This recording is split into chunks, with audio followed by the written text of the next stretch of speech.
పహల్గామ్కి సంబంధించినటువంటి ఉగ్రదాడి ఇన్సిడెంట్లో కీలకమైనటువంటి అంశం ఏంటంటే వాళ్ళు ఇంకా దక్షిణ కాశ్మీర్లోనే ఉన్నట్టు జాతీయ దర్యాప్తు సంస్థ అంచనా వేస్తుంది.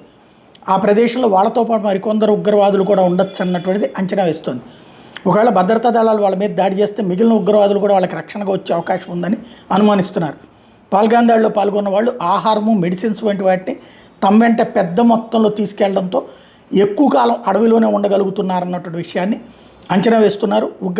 ఉగ్రదాడి దర్యాప్తు పర్యవేక్షించడానికి ఎన్ఐఏ చీఫ్ సదానంద దాటే పహల్గామ్ చేరుకోవడం, ఆయనతో పాటుగా పలువురు ఐజీలు, డిఐజీలు కూడా అక్కడ ఉండటం, బైసరన్ లోయకి వెళ్ళి అక్కడ పరిస్థితులను స్వయంగా చూడటం అన్నటువంటిది ఒక ఎత్తు అయితే, టోటల్గా 2500 మందిని ఈ దాడికి సంబంధించి ప్రశ్నించారు.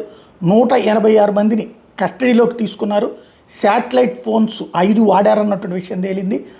మహారాష్ట్రలోని జాల్నాకు చెందిన పర్యాటకుడు ఆదర్శ్ రౌత్ ఇటీవల కాశ్మీర్ పర్యటనకు వెళ్ళినప్పుడు తాను పహల్గామ్ దాడికి ముందు రోజు అక్కడే ఒక అనుమానిత వ్యక్తితో మాట్లాడానని, ఎన్ఐఏ విడుదల చేసిన ఉగ్రవాదుల ఊహా చిత్రాలు చూశాక అనుమానం బలపడిందని, అతను మీరు హిందువా కాశ్మీరీనా అని అడిగాడని, మిమ్మల్ని చూస్తుంటే కాశ్మీరీలాగా లేరు, హిందువులాగానే ఉన్నారు అన్నటువంటిది అన్నారని చెప్పడం, వీటి ఆధారంగా వచ్చినటువంటి ఇన్ఫర్మేషన్తో పాటుగా మిగతా ఇన్ఫర్మేషన్స్ అన్నిటినీ హైలైట్ చేస్తున్నారు.